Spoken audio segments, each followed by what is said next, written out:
Come fly with me, let's fly away. With cold winter skies hanging over London, for some lucky holiday makers, it's a chance to escape an unusually busy Heathrow.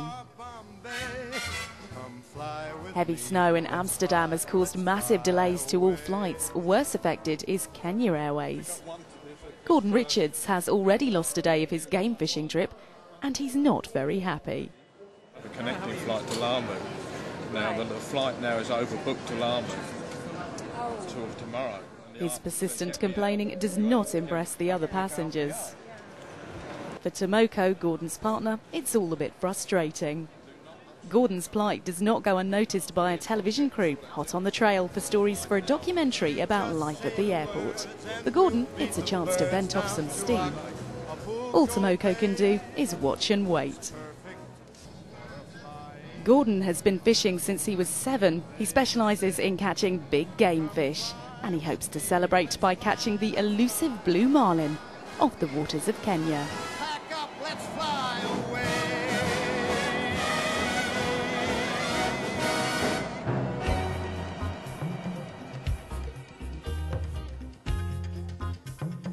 With no roads on the island, Lamu is best accessed by air. There are regular scheduled flights daily from Nairobi, Mombasa and Malindi on the mainland to the neighbouring island of Manda. This is baggage reclaim, African style. Nothing more than a palm tree hut and a concrete plinth instead of a carousel. Even so, our cameraman is told to keep the right side of the barrier for security reasons. I like the people of Kenya. The Kenyan people are wonderful people, and they're very helpful. We can have fun, we can have a laugh. They're always good at what they do. As a nation, they are very proud of their country. The specialist resorts, which just look purely after fishermen, are usually in very exotic and difficult places to get to. From the airfield, the hotel is accessed by a 20-minute dhow ride. Year in, year out, the welcome at the hotel is warm and personal, like coming home to an old friend.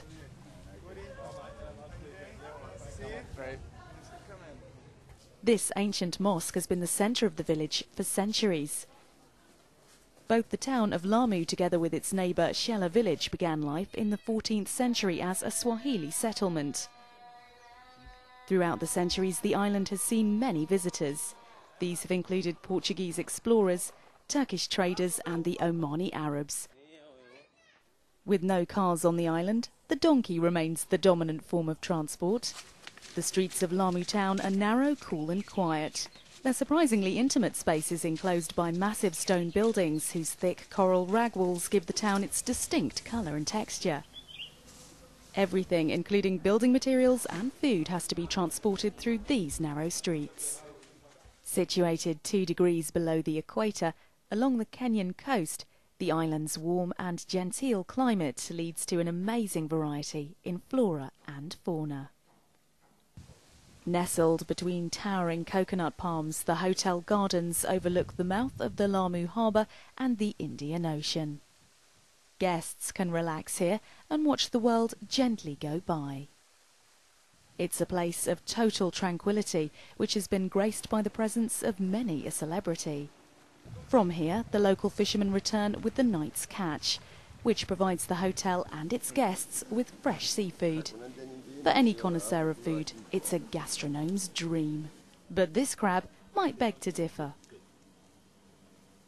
A few metres offshore lays Little Toot, a specialist game fishing boat, home to Gordon for the next 2 weeks. I started fishing at the age of 7. My father took me to a lake, and I started then catching tench, roach and rudd, and by the age of 8 I had my first sea fishing trip, which is now 50 years ago. Little Toot is skippered by Niels Caution, who was a nightclub bouncer in a former life. Fishing now provides a more peaceful existence. I look at Little Toot, skippered several boats. I started off having a little dhow when I was about 9. But I've probably done about 25 years of sports fishing when I started it, and done a good 20 years plus of charter boat skippering and that, and taking people out to sea. You're specimen hunting. You're not looking for the normal toothy fish we get inside, or the small tuna, or the wahoo, or dorados. We're actually looking for marlin. And when you're looking for marlin, you're specimen hunting. They are the kings of the sea, and they move through, and you're actually trying to find out where they are. 40 miles off the Kenyan coast, and Gordon suddenly gets a strike on his line. Out of nowhere, a lost dhow sails perilously close to the stern of Little Toot, unaware of the fishing lines trailing behind. For the crew, it's a tense moment. In the distance, what turns out to be 300 pounds of angry fish is diving in and out of the water, dangerously close to the dhow. If it lands in the boat, it could cause serious injury to the crew, which could prove fatal. With the dhow safely in the distance, Gordon can continue reeling the fish in. Is it the elusive Blue Marlin?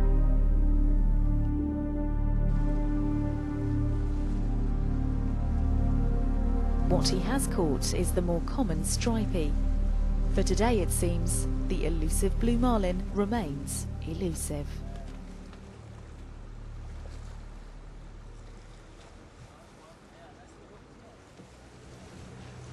As the day comes to a close, the relentless search continues. But as the light fades, Gordon knows his chances are very slim. It's been an exhausting day for the crew, but the fishing continues, this time for swordfish. Swordfish loathe the daylight and only come to the surface at night to feed. A plastic lure is baited with squid to give it a realistic smell, whilst a luminous light stick is tied to the line to enable it to be seen in the inky black sea.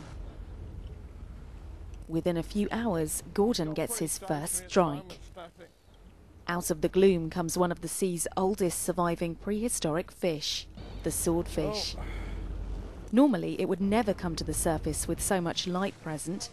To prevent further stress to the fish, it's quickly tagged and then released. I'll get the hooks out, please.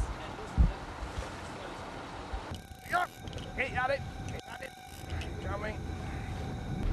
It's about 300 yards out the back of the boat. And he's steaming again. He's starting to steam out over here, in that direction. Gordon gets another strike on his line, which nearly pulls the fishing rod from its mount in the boat.